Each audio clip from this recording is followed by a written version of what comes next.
Hi guys, welcome back to my channel. Saudi pro ലീഗിൽ നടന്ന Al Ittihad ജമാക് മത്സരം 2-1 എന്ന ഗോൾ സ്കോറിന് അൽ ഇത്തിഹാദ് തോൽവി വഴങ്ങിയിരിക്കുകയാണ്. ഈ ഒരു തോൽവിയോടുകൂടി 43 പോയിന്റുമായിട്ട് സ്റ്റിൽ രണ്ടാം സ്ഥാനത്ത് തന്നെയാണ് തുടർന്നുകൊണ്ടിരിക്കുന്നത്.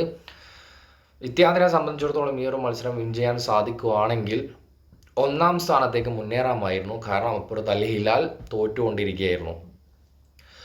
ഈ ഒരു മത്സരത്തിലെ പ്രകടനം നോക്കുന്ന സമയത്ത് വലിയ രീതിയിലുള്ള എനിക്ക് തോന്നുന്നു ഓപ്പോണൻറ്റിനെ സംബന്ധിച്ചിടത്തോളം അത്ര വലിയ താരങ്ങളൊന്നും അവൈലബിൾ ആയിരുന്നില്ല.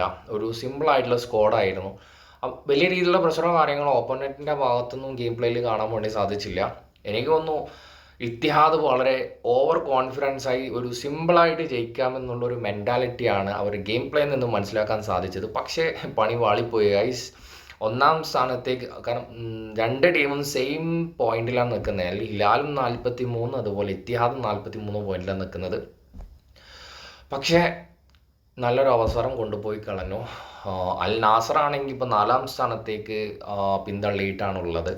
അങ്ങനെ ഞാൻ ഈ ഒരു അൽ ഇത്തിഹാദും നാസറും അൽ നാസർ അൽ ഹിലാലിൻ്റെ മത്സരം മാത്രമേ ഞാൻ കാണാറുള്ളൂ. ഗൈസ്, നിങ്ങൾ ആരെങ്കിലും ഈ ഒരു മത്സരം ലൈവായിട്ട് കണ്ട വ്യക്തികളുണ്ടെങ്കിൽ നിങ്ങളുടെ അഭിപ്രായം കമൻറ്റിൽ രേഖപ്പെടുത്തുക. നെക്സ്റ്റ് വീഡിയോയുമായി വീണ്ടും കാണാം.